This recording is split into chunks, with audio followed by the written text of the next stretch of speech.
Hello and welcome all to this very special Facebook live session, which we are also streaming as our podcast episode of Hello Apollo. Thank you for joining us once again, and thank you for your continuing patronage. We've had viewers in even larger numbers as the weeks have progressed, and that gives us a lot of confidence that we are actually providing and getting good, useful health information right down to where you need it the most. And this week is no different.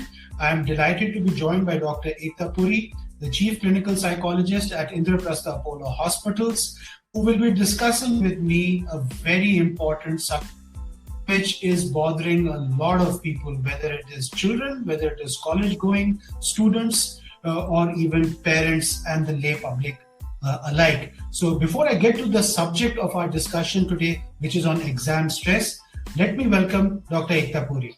Dr. Puri, welcome to our joint Facebook Live and podcast episode. Thank you, Karan.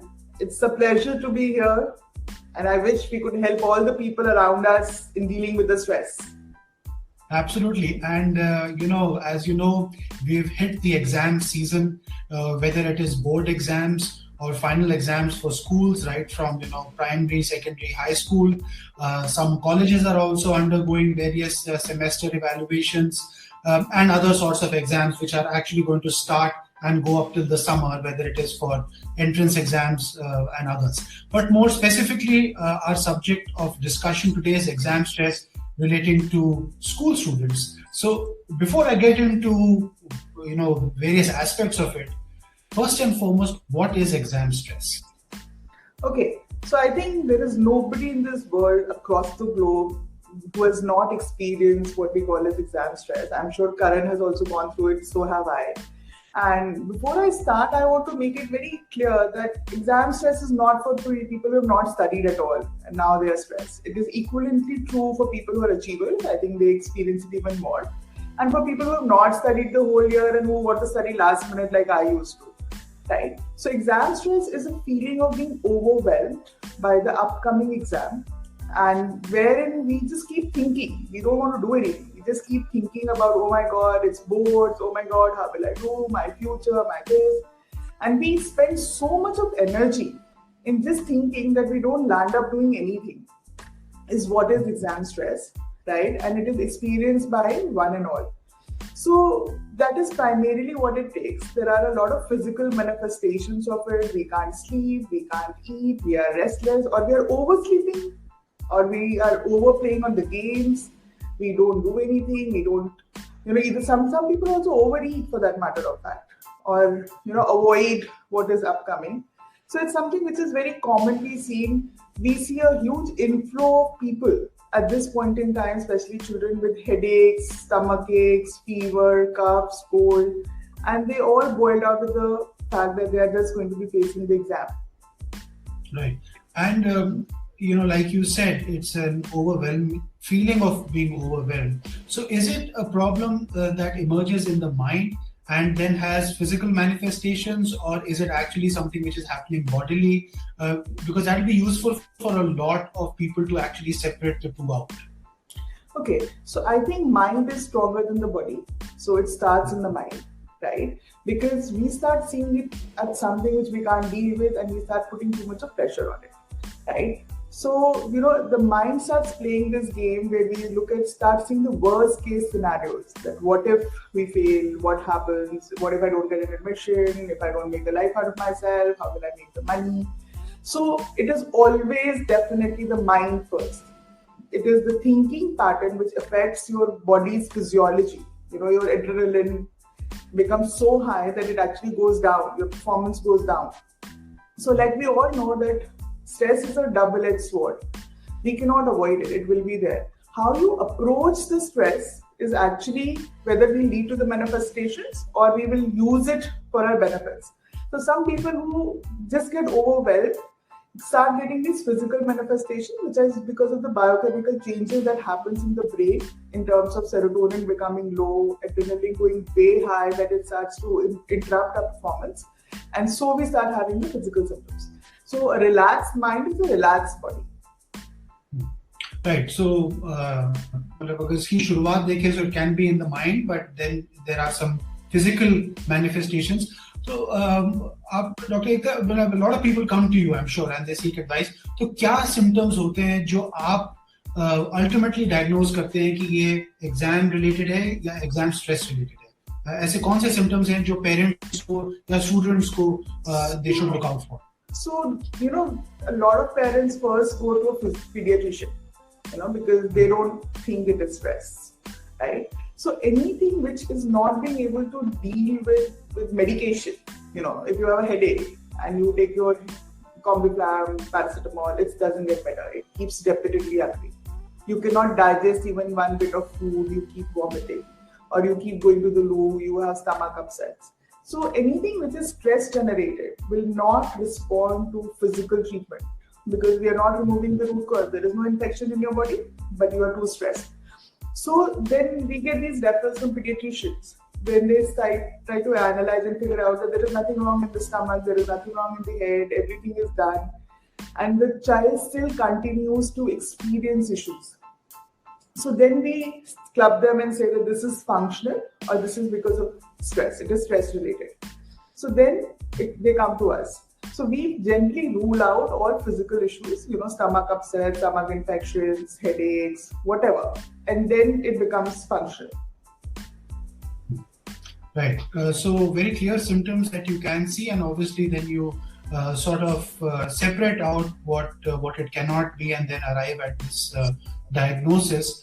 But is it true that some children or some people who are undergoing examinations fare better? And if so, what are they doing differently? Okay. So what they do differently is, like I said, it's a double-edged. Some children use it for their betterment, right? And two, it's your mental makeup. Your first step is to understand that no matter what you do, you cannot avoid it, right? Mm-hmm. So when we can't avoid something, we need to strategize it and put it in a way on how I can use it to the best of my ability.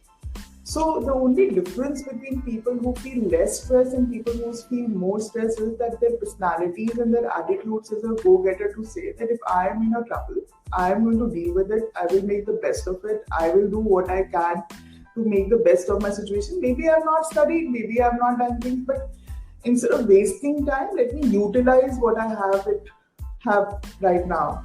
So it's your mental perception, it is your attitude, it is your personality, which either you will keep totally drown in it and get symptoms, or you will emerge a winner.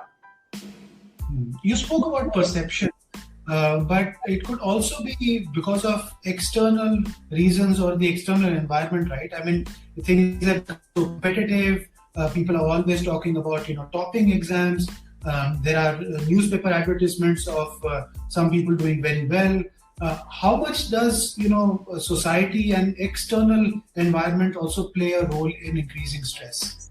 No, I totally agree with you there, Karan, because I think the moment the child is school going, the teacher also asked my 7-year daughter in school today, what do you want to become when you grow up? And my daughter came back and said, Mama, I don't know what I want to become. But I said, it's okay, bacha, you can take time. But it is the environment, it is the children, it is the school, which is the primary place where a child recognizes competition. And, when the teacher tells you, are you doing better? Why are you getting 9? So it starts there. To the parents, most often than not, now we are working parents. The mother is working, the father is working. And they keep reminding the child of how much effort they're making to put you in the good schools and things. So their expectations from you are skyrocketing. Every parent wants an IAS officer, doctor, engineer. And simply, you have to do well. Everything is negotiable, academics is not. So your perception about it develops from the very beginning that you have to do well in life. Academics cannot be ignored.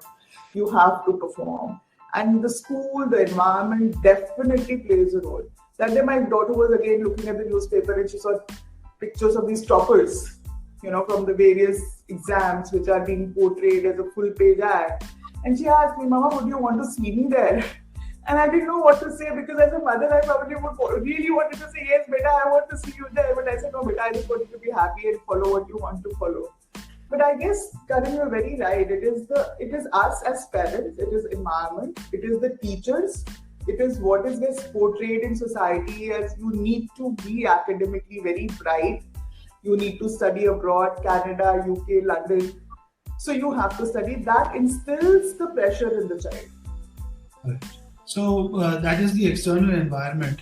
But also, as you said, many people take it differently. Many people have the ability to handle that stress and some don't.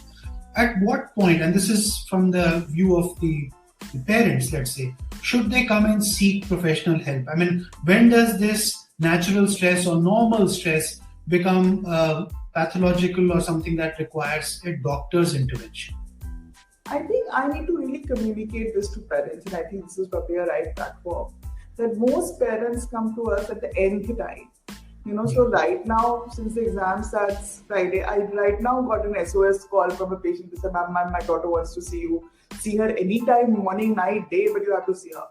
So, you come to us when it's really beyond any help, right? When your child is not studied, he's not sleeping at all, he's on the mobile 24/7, and he's irritable, and now everything is out of your hands. And then they expect some miracle to happen where the child will start to study, take the exam, the depression will go, he will sleep better, which is just not possible. You need to start recognizing the soft signs of depression way earlier, right? So April, March, when you start your new sessions, during post this thing, if you feel your child is not interested, he's not wanting to study, he's spending too much time outside, you have to address it that time. When you see your first term exams going very bad, you see the second term exams going bad, deal with it then. Deal with it when it is small. Don't deal with it when it becomes so overwhelming and big and you are looking for these quick answers. You say, he's a psychologist, so everything is just going to be perfect and tomorrow he's going to be facing the exams confidently. We are humans. We don't have the magic wand to run and say everything will set into place. So don't push it till the end. We are normal human beings. We don't have horns on our head. Bring your child to a psychologist. Your child is not crazy, but they all need to talk. We all need to understand that as working parents, we are not able to give them that kind of time. We are not able to focus on their needs and their emotional requirements. So if somebody else can, then why not? Right. So it's very important to normalize the conversation and also accept that these things happen for a variety of reasons. Seek professional help by seeing how your child is doing during the entire year, not just during exams. Very useful advice. But I like to move to solutioning now. I mean, exams are going to be there. They probably would increase for a few people, especially who are getting into the competitive examination schedule now. So first, for students, let's talk about high school students. How should they cope with this natural stress that is coming their way? Okay, so like I said before also, step one is to embrace a positive attitude. We first need to probably spend some time with ourselves. That doesn't mean your time is being wasted, right? Because not that you're going to be studying 24/7. So just spend 15, 20 minutes, half an hour by yourself, take a few deep breaths and tell yourself, this is something which I cannot avoid. I can do it. I have the capacity to do it. I will do it. So that's the first. Second is plan. Pick up all your subjects, have a strategy, right? So I always tell all my students, you do not need to do your 100% if you are really short of time and you cannot cover everything. The CBSE, ICSE, every syllabus gives you weightage to your topics. See what weightage is there. Spend good half an hour, 1 hour strategizing, planning on how much you know, how much is left, what is it that you can do to make it better. Step 3 is to first start with, to get yourself motivated, just to start with things which are easier. Because if you start with something which is tougher, we will again get caught into the spiral of I can't do it and a sense of failure. So you generally start with things which are easier, which can give you motivation to be able to face things which are more difficult. Step 4 is to take help. If you don't understand anything, don't spend 2 hours trying to solve that one maths problem. You rather just take help. And today, Google will really help you with solutions to anything that you want, or probably a teacher or probably a friend. So look for help, take solutions, organize, have a positive attitude, coming down to the typical gyan that everybody listens to, the 8 hours sleep, which is very essential at this point in time. Eating regularly is very essential at this point in time, because generally people tend to eat a lot of sugar, which gives them into a sugar rush, and a high sugar actually makes you more sluggish rather than the sugar rush, which people think you're going to be very active and energetic. Beyond in time, it again slides down and makes you very sluggish. Why the sleep is important and why people keep telling you about sleep is because when you sleep is the time when your brain actually organizes whatever you've learned, and it puts it into a place where you can retrieve it tomorrow when you need it. But if you don't sleep, the brain does not get the time to actually put it into organized parts where it can be retrieved better. So that is the reason children who study the whole night before the exams and do not revise are people who actually do worse. So getting 8 hours of sleep is very essential for the brain to organize things. One more important tip that I would like to give everybody is that revision is more important than studying.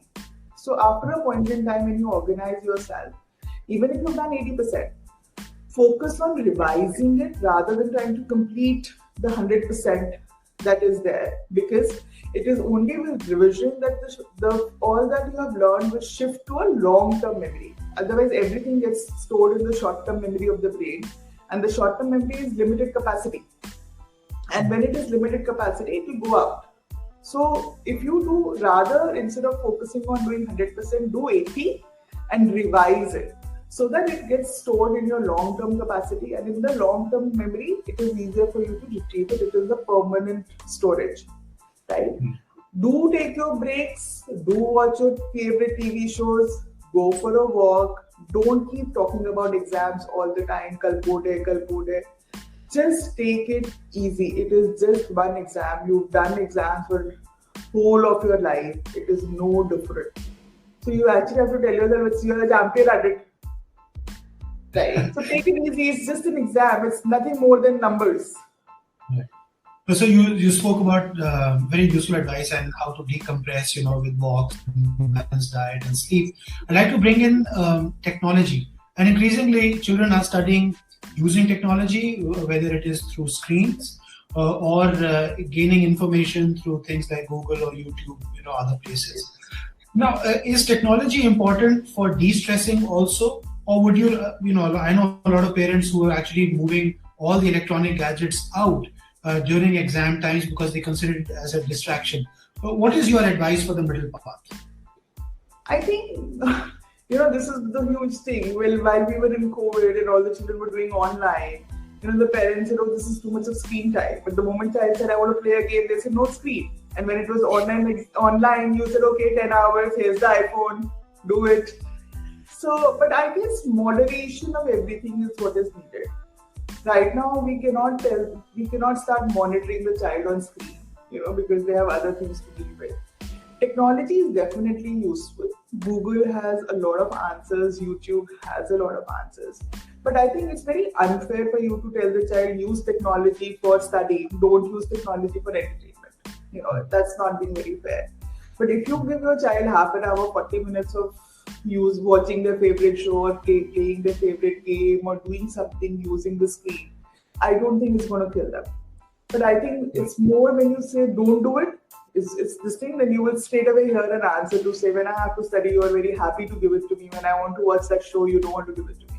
So let's not put ourselves into that spot, and let's allow them controlled, monitored screen time for their fun and for their benefit. Right. So we really cannot tell them to use things when it benefits us, and we can't tell them to stop when it is for them. So let's be generous. Right. Let's move to parents and parenting. Now, if you have a child who's going to be taking exams, what is your advice to parents? How should they approach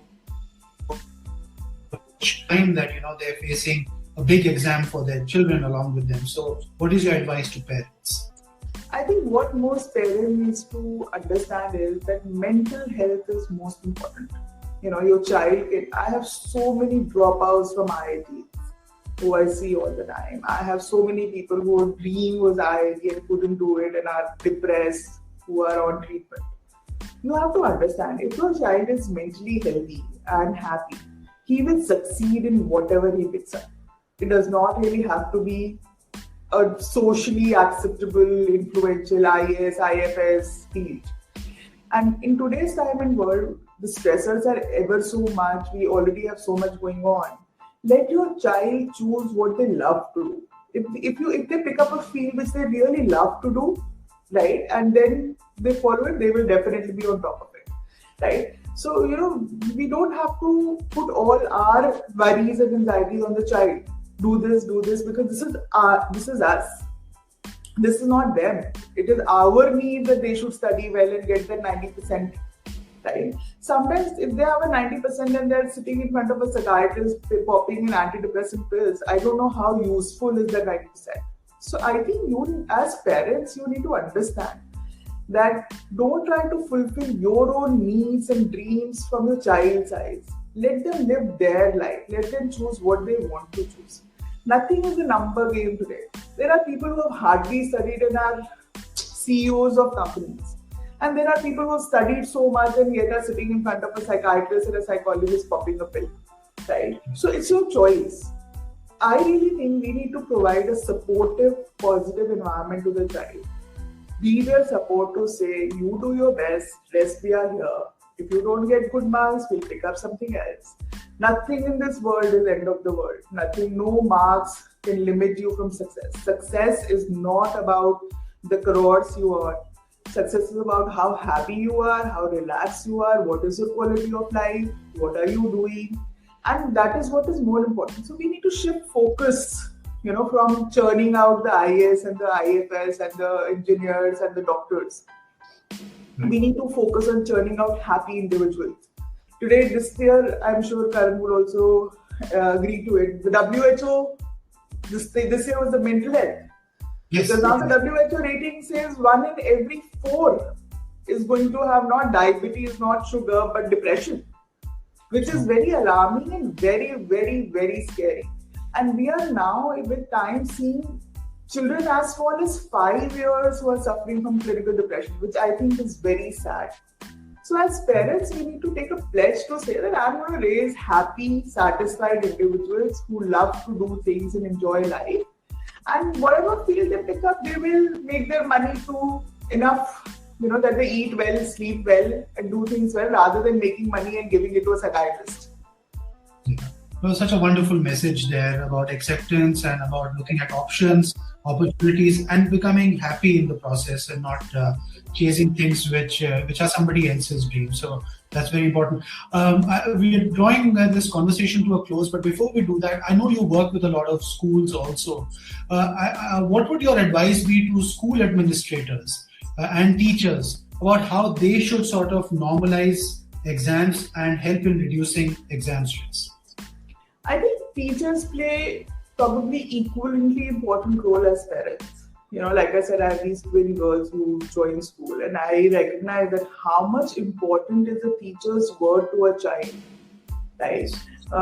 They ridicule a child, the child comes back home crying, right? So as teachers, you might have your school impression, you might have a school grading to say, oh, so many of the children in our 10th grade scored 95%. And you might have so-called targets, maybe, to have achievers, this many achievers, this many IIT, this many this. But, life has to go beyond it. I think teachers need to, I understand you need to discipline, and I understand that you really need to tell your child to study. Yet at the same time, don't make it into a situation where you use very harsh words with the children to say that, oh, if you don't get marks, you're good for nothing, and you'll do nothing in life, and this and that and the other. So the teachers need to be very careful about the kind of vocabulary they use for their children. You need to encourage. Not all 5 fingers are same. Some child might not be oriented in maths. They might be very good at auditions. They might be very good at dancing, music. You need to recognize the strengths and weaknesses in the child and encourage them to focus on those strengths. Right? Rather than focusing on the weakness, which becomes the normal protocol to say maths ki tuition laga lo, Hindi ki tuition laga lo, usme aap kharab ho, usme aap ye ho. So the attitude generally is to sharpen your weaknesses. Whereas if we focus on the fact that, let's strengthen our strengths, right? Rather overcoming your weaknesses, right? So let's not do that. Let's look at a child in totality. Everybody is not born to be academician. You can just be doing other things and yet doing well. So teachers, schools, administrations, instead of focusing on your school's image, instead of saying 90% of the children of our grade 10 and 12 were above 90%, let's not focus there. Let's not commercialize things. Let's try to be human. Let's try and say that, okay, let's generate happy people. That's happy children, because you have a huge role to play, a huge role. School has a huge role to play. So I guess they need to recognize that. Right. No, I think that's very important. So we just drawing this conversation to a close. What is your parting advice to anybody who's got an exam either tomorrow or in the coming weeks? What is your parting advice to all the young students who are out there listening and or may be interested in getting some advice on how to handle exam stress? Okay, don't stress about examination stress. Take it easy. It's a chill pill. You've done it in the past. You will do it again. We've all done it. We've all studied last minutes. We've all unplanned. We've all partied, and then suddenly recognized we have had exams. We are all human beings. The only advice is make the best of the time you have. Don't waste time fretting over what you could have done and how you could have done things differently. Plan, be a smart planner. See how you can get the maximum from what you have. And just remember, we've all been those last minute studying, those 3 days in between the next exam were the most crucial ones. It's because one day we will still waste and the rest 2 days we will study. Is all a very normal protocol. So like I said, don't stress about examination stress, don't stress about 10, don't stress about 12. Give a pat on your back to say, we've done it for 9 years, 10 years, 12 years, we'll do it again. So just take it easy, and all the best is just the 10th and just the 12th and just the college exam. Life doesn't end. Numbers are not important. Being happy, positive is much more important. So I would like to say, just enjoy, chill pill. This too shall pass. Right. Dr. Ekta, it was a pleasure to have this conversation. Time always flies. And I have gone back even calmer and de-stressed listening to all the wonderful advice that you had to share with us. Thank you so much, Karan, for inviting me here. It was a pleasure to be a part of this. That was Dr. Ekta Puri, the Chief Clinical Psychologist at Indraprastha Apollo Hospitals, giving her advice on exam stress. And for all of those who are going to be taking exams or have their exams started, we wish you all the very best. Remember, it's important to come out happy and also pat yourself on the back for the effort that you've put in. And for parents, as Dr. Ekta said, if there is an issue that you think should be seen by a specialist, please do reach out to us. You can reach out to us through direct messages on our social media platforms or call our board numbers. We'd be happy to fix an appointment with Dr. Ekta and make sure that we unleash the potential of your child to do well in life and, as she said, to stay happy. So till the next episode, keep studying hard, but don't take that stress and stay happy.